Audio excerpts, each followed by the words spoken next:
फैनायनि उनाव बे एकर्डआ मोजां जाबाय। बे एकर्डआव 1500 कोटी थाखा दङ। बे एकर्डआव सीमा बारायनायनि खोथा दङ। बे एकर्डआव हातिदा समष्टि बारायनायनि खोथा दङ। बे एकर्डआव भारत सरकारनिफ्राय डाइरेक्ट फाइनेन्स फैनायनि खोथा दङ।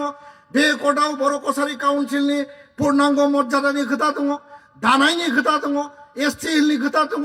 स्कुल प्रभिन्सियेलाइजनि खोथा दङ। तारमाने बे एकर्डआ मोजां। 5 बोसोराव मानो गाज्रि जाखो? 5 बोसोराव मानो गाज्रि जाखो? जोङो दुखु मोनो। बेफोरखौ राजनिति खालामनायनि टाइम गैया दायो। दा बेखायनो मानगोनां रायजो राजा नोंथांमोन, आं रावखौबो रायनो नागिराखै, रावखौबो आसि थुनो नागिराखै। जोङो खौसेथिनि बाथ्राबो जेब्ला बुंदों, खौसेयै जुजियोब्ला दिनै जेरैबायदि एकर्ड डे बिटिसिआव फालिदों आरो बे फालिनायनि गेजेरजों मानगोनां हाग्रामा महिलारि बिथाङा आसाम सरकार भारत सरकारखौ खावलायोब्ला बे एकर्डआ प्रमद बर'नि, गबिन्द बसुमतारीनि बा रन्जन दैमारिनि, धीरेन बर'नि सावरायग्रानि, एबसु एनडिएबि इउपिपिअनि बै समनि मिहिनीश्वर बसुमतारी एकर्डनि सागानगिरि बा दानि आथिखाल सोरबा दिपेन बर', खनिन बसुमतारीनि व्यक्तिगत सम्पत्ति नङा। एकर्ड मोनसेया जातीय दलिल, एकर्ड मोनसेया जातीय मोनसे माइल खुन्थिया। बे एकर्डआव थानाय दफाखौ मावोब्ला हारि समाज इयुन जोलैया लाब जागोन, साख्रि बाख्रि मोनगोन, फरायनो मोनगोन, जोंनि ओनसोलखौ जौगानायनि थाखाय जों अधिकार मोनगोन।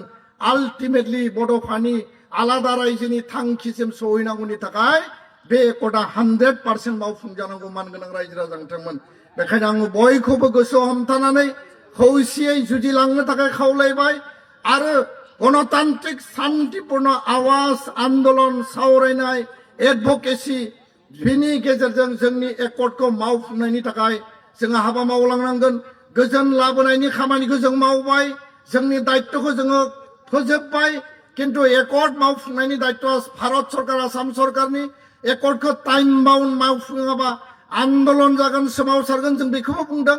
आरो दिनै दसे उनाव 1 घन्टानि उनाव थांनानै जोङो सारा आसाम नाङै डिस्ट्रिक्टआव आनसलिकआव दिनै बे एकर्ड डेखौ फालिदों।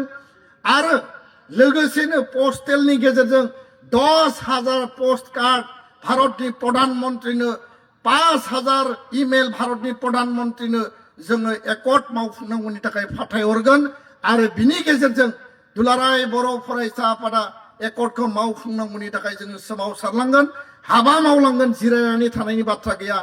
जाय दैदेनगिरि फैया मानो, एबसुआव जेरै जोङो टीम वर्क खामानि मावा मानो, जोंनि आदर्श आरो नितिया जाहैबाय एकर्डनि दफाखौ आखरे आखरे मावफुंनाय, भारत सरकारा खोथा होनाय बायदि मावफुंनाय।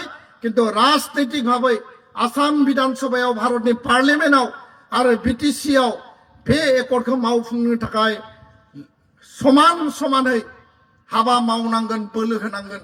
आरो गासै रुलिंआव थानाय, अपोजिशनाव थानाय, जायफोर सरकार सालायदों, जायफोर सरकाराव गैया, जायफोर एमपि दङ, मन्त्रि दङ, एमएलए दङ, MCLA, EM chief, deputy chief, बयखौबो आं दिनैनि बे मन्चनिफ्राय खावलायबाय, एकर्डनि दफा मावफुंनो बयबो गोसो होनांगौ। आरो बेखिनिखौनो खावलायनानै आंनि बिबुंथिखौ फोजोबबाय। बयनिसिमबो दिनैनि बे हाबाफारिखौ जाफुंसार महर होनायनि थाखाय खर'गंग्लायै गोसो गोरबोनि हामलायनायखौ बावनानै आंनि बुंनायखौ बेयावनो फोजोबबाय। गोजोन्थों। जय बर' हारिनि, जय बर' हारिनि। एबसु लं लिभ, एबसु लं लिभ। Thank you.